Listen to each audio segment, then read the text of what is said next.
Hey guys, welcome back to my channel. So today we're just jumping into one topic that I was actually really excited to talk about. So I'm talking about the self-help content that also is not like marketed as dating advice, but it always has something to do with dating advice.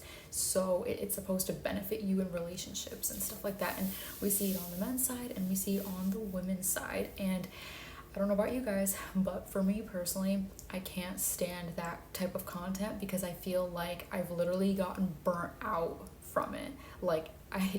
It literally messed my brain up so bad. Anyway, part of the reason why I hate that content so much is because the men's side and the women's side hate each other. But the funny thing about it is they actually have so much in common with each other that I hardly see a difference between the male self-help content creators and the female self-help content creators. So I'm kind of splitting this video into three parts, where part one, I'm going to talk about kind of what I think that both of those groups have in common, because they like to act like they're so different, but they're not. And then part two, I kind of want to focus a little bit more on the female side of it and what we see when we listen to content creators who are women. And then I want to talk about the men's side of it, because that one is kind of crazy. So yeah, let's just jump right into part one, what they both have in common. So for both groups, there is something really key that needs to be addressed to all of their audiences, right? So they need to appeal to emotions, especially negative emotions, because when they appeal to your negative emotions, that's when you're at your lowest point, right? So they target your desperation, anger, shame, fear, and they use those to kind of get you to buy into their message and get you kind of hyped up to take their advice, right? They both are also notorious for dehumanizing the opposite gender, acting like they're so above the opposite gender, which I think is really funny. And they also both talk to their audience in this really oh, you're stupid and little, demeaning kind of way that I just don't understand why anybody would even want to listen to somebody who talks to them like that, but they all do it. And they all have this same exact copy way of talking, where they have the same language, they use the same tones, they all kind of scream at you, and I don't really know why they do that. I don't know what the appeal is there, but maybe they feel like you're taking them more seriously because they're screaming. I don't know. I think that both male and female self-help content creators are both really untrustworthy, and the reason why I don't find that either of them trustworthy is because anybody could literally get online and say anything, and if they say it in a convincing way, anybody will buy it, especially if the person seems attractive or kind of has a good facade that their life is all together. Who isn't going to listen to them? So that's why I just don't trust any of them across the board. And they also don't make sense to me because they have a very narrow view scope of the world. When I said that they dehumanize the opposite gender, I think what they do with that is they take the worst traits of each other and they say that all of the opposite gender behaves in that way, which I think is so funny because they're all about being educated and being smart and being like this, but then yet their viewpoints make zero sense, and it's really childish and it's very black and white. So that's another thing that they have in common. And they both also advocate for power and control, and that easily breeds toxicity. So they both teach you how to be toxic, and I am fed up with that because what people don't realize is social media is a really pretend make-believe world where anybody can say anything that's rage baity. People can say anything that's going to appeal to your negative emotions and then get you to feel some type of way, and they give you real life consequences. They make us feel burnt out. They make us feel like nothing's ever good enough, and they're not stupid. They know what they're doing. They're not they're successful for a reason. They know how to get to you, and the easiest way to get to people is by targeting negative emotions. And I just don't think that that's healthy, because it doesn't actually make you want the best and make you live a positive life. It just kind of makes you angry and bitter, and then even when you do good things, you're always suspicious of everybody, and you're oh, you're just using me because I have money, or oh, I'm just going to take advantage of you because I can. It breeds this really yucky thing that I just can't stand, and both of them do it, so nobody's guilt-free. And then one more point before I really dive into like the differences between the men and the women is just across the board, I think that like gender loyalty is really stupid. Like, I'm sorry, with all due respect, I don't give a damn about your genitals. Just because you're a woman, that doesn't mean I'm going to take your side. And just because you're a man, that doesn't mean I'm just going to automatically either go against you or also take your side. I think that this gender loyalty just created this crazy war, and nobody even knows how to think critically anymore. We just like, women see a man and they're like, oh, he's wrong, he's a man. And then same vice versa. So that's also kind of why I don't walk around referring to myself as a girl's girl, because people think that a girl's girl is somebody who just takes the side of all women, and that is not how it should be. I love to see women doing well. I want to see women doing good things for themselves, and that's why I am being harsh and critical of the things that we do and the things that we fall for and the content that we consume. So yeah, okay, now we're gonna jump in to part one, and this is part two, and this is the woman's side of the social media issue that I have. So I'm just gonna come right out of the gate and say this. I think that women's self-help / dating content is literally just like sugar baby content, but like in disguise. And the reason why I say that is because dating is a lot bigger of a niche, so it's easier to market yourself as a dating coach than it is to market yourself as like a sugar baby coach, because that is a lot smaller of a niche. But the thing is that it's exactly what it is, and if you see it for that, then your opinion and the way you view that type of content, what they tell you, is totally going to change. At least that's how it did for me. One thing that kind of supports me on this is I think that the expectations are just like absolutely wild, and the expectations also have nothing to do with getting to know a person, but they have everything to do with monetary gain. So I'll use an example. The explosive newfound hatred for coffee dates. Look, if you hate coffee dates, that is totally fine. But a lot of people's reasoning for hating coffee dates is just kind of funny to me, because they all say the same thing and they're like, oh, it feels like an interview. But you're totally fine with a dinner date at a 5-star restaurant. But the thing that kind of confuses me about this is if a coffee date feels like an interview, why does a dinner date not also feel like an interview? You're literally just sitting across somebody and you're asking each other questions and getting to know them. But they don't want to actually say, it's just, no, I want you to spend a lot of money on me, because they still understand that a lot of people, that might not be very easily digestible for a lot of people. So they just say that it has to do with the feel of it. But the feel is actually the exact same. If anything, a coffee date has an even more relaxed feel, where it is kind of easier to just kind of converse with somebody rather than being super concerned with your environment. That is just my opinion, though. Feel free to talk in the comments, because I know I'm gonna get a lot of heat for that one, maybe. And I'm gonna like see into the future for a second, because we all hear the same arguments that like women like to make, right? They're like, well, you should be spending a ton of money on me for the first date, because all the products that I use, like my makeup, my hair care, my skin care, is super expensive. So that's what I put down for the date. Now, I understand that argument, and there was a time where I actually agreed with that sentiment, but now I took a step back and I'm like, that actually does not make sense, and that is actually not a sound argument. Because if you're gonna tell me that your foundation costs $40, right, you did not go and buy that foundation exclusively for this date. You just didn't.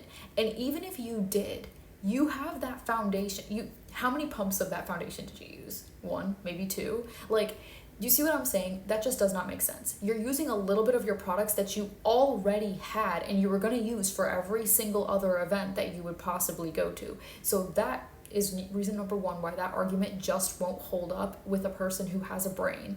And then 2, what if the guy that is taking you out on this date also uses a lot of really expensive products? What if he's wearing really expensive clothes? What if he got a really expensive haircut or was wearing a very expensive cologne? So that's another reason why you just can't use this argument. So I'm telling you guys this because I don't want you to look stupid using that argument as a way to say, yeah, he needs to take me to a really fancy, expensive restaurant, because they can counteract that really quick. And because of advice like that, we've seen this influx of this horrible main character syndrome, where people are pulling out their phones on first dates and being like, chat, is this a good enough first date? Is this a good first date? Should I go on a second date with him, like in front of their dates? Like, yeah, I've seen TikToks like that, and I'm like, this is disgusting. Who is like, this is why first dates are such a nightmare now, because who's gonna want to feel like, would you, honestly, would you want to sit with somebody who pulls out their phone and is asking the internet if this is a good first date? I just don't think that that's appropriate. I think time and place, if you want to talk about your first date on social media after it's already been done and you're at home, that's totally fine. Do that. But like, you don't deserve somebody's entire world based off of one first date. I'm sorry, you just don't.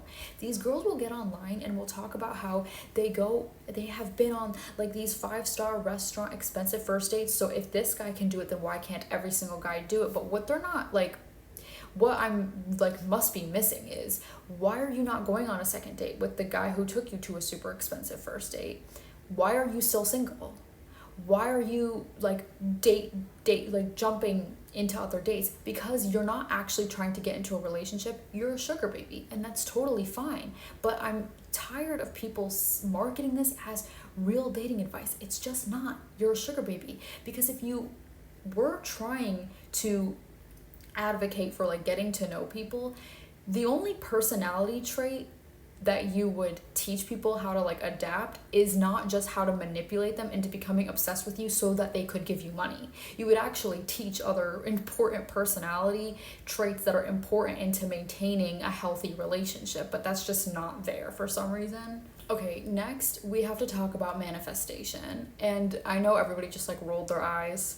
I know I am like saying that, but that is such an integral part of feminine self-help / dating content, because all they tell you to do is to manifest this perfect partner, which in real sane people terms is sugar daddy, because you're not talking about their character, you're just talking about their money.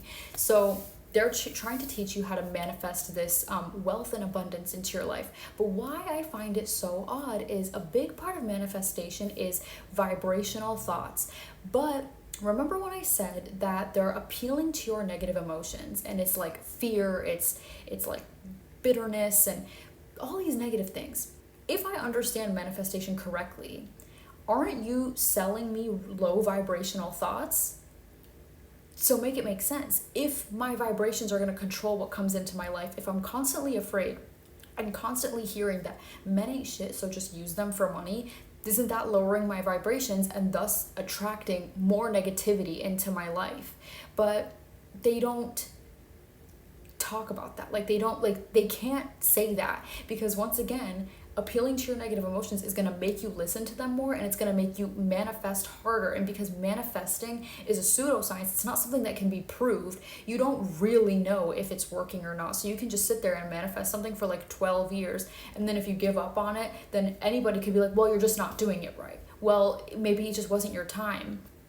They're not like this is not realistic, because it's hard to actually track real results with manifestation. But I honestly do think that is partially why these female self-help / dating coaches are so reliant on it, because you can't clock that what she's saying does not make sense. If you see a girl who's really pretty and is living this wealthy lifestyle that you want, and she's telling you manifest, that's what I do, I journal and I manifest, you're going to want to take her advice because she looks like she has it all together. But the reality is, you don't know what goes on behind closed doors.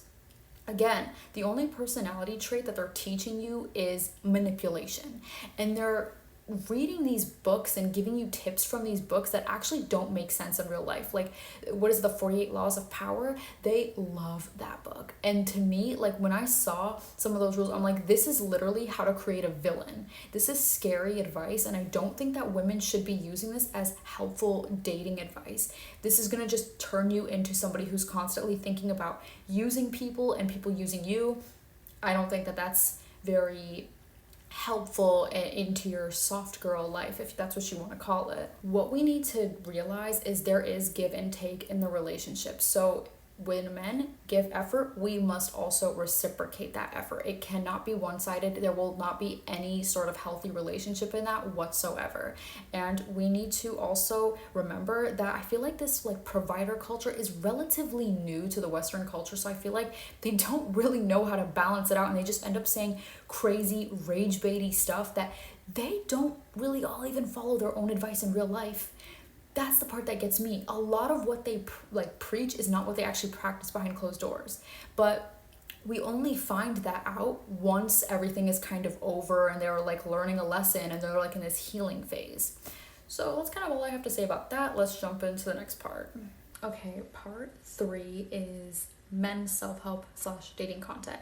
Now, I'm just gonna say this also, right? Men who watch this type of content, to me, feel like a safety hazard. Like, I don't want to be anywhere near you. You scare me.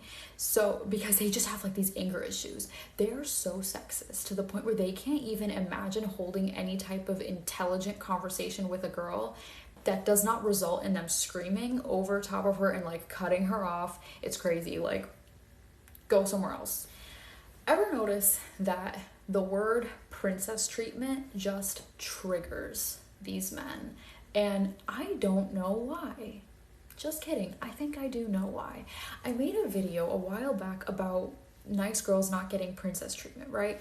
And I had so many men, like one guy in particular, who started talking about how princess treatment was this evil, horrible thing, and that any like woman who wanted that was basically just only trying to date people within the top 1%.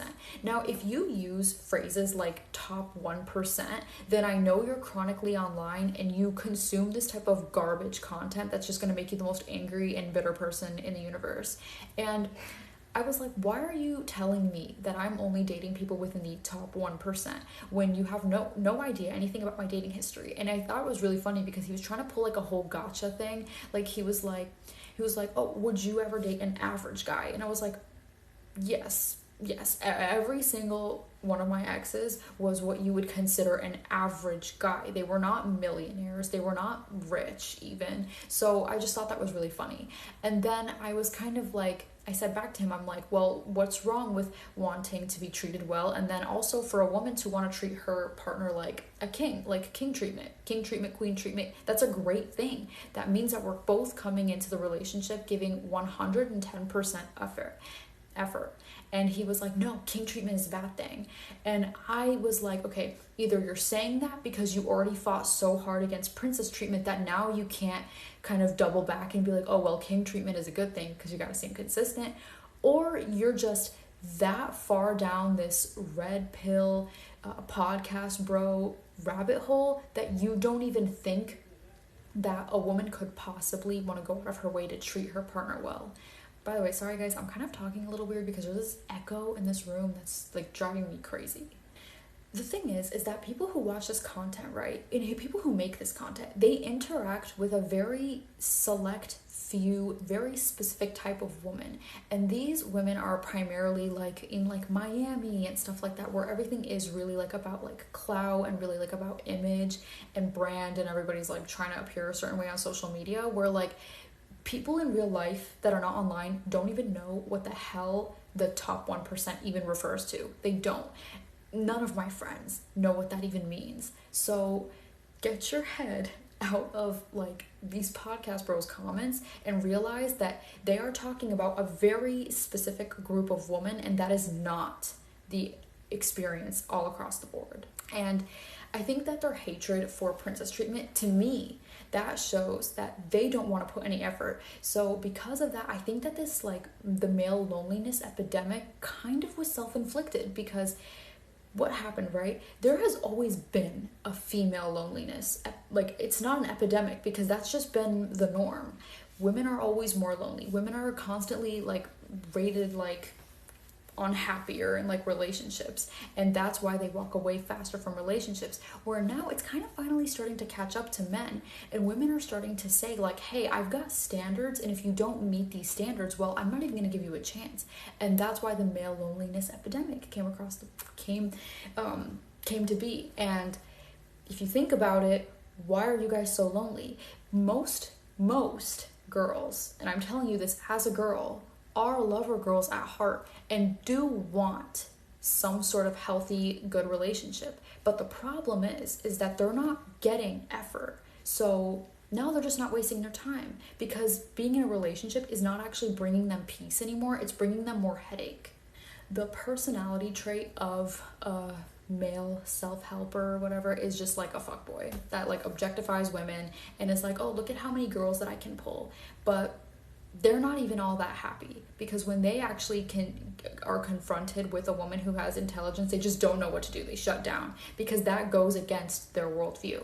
When you have a really strong worldview, especially when it's a negative one, your brain is going to go out of its way to prove its point, because everything needs to make sense to us, right? So if you're going out and you're meeting people that don't fit this little box that you want them to be in, you just kind of go crazy. And that's why they only interact with like these girls who are like party girls that are just like kind of clout chasey and don't have intelligence, because they want to keep reaffirming that belief to be true. They don't want to get out of their comfort zone, because they're also addicted to toxicity.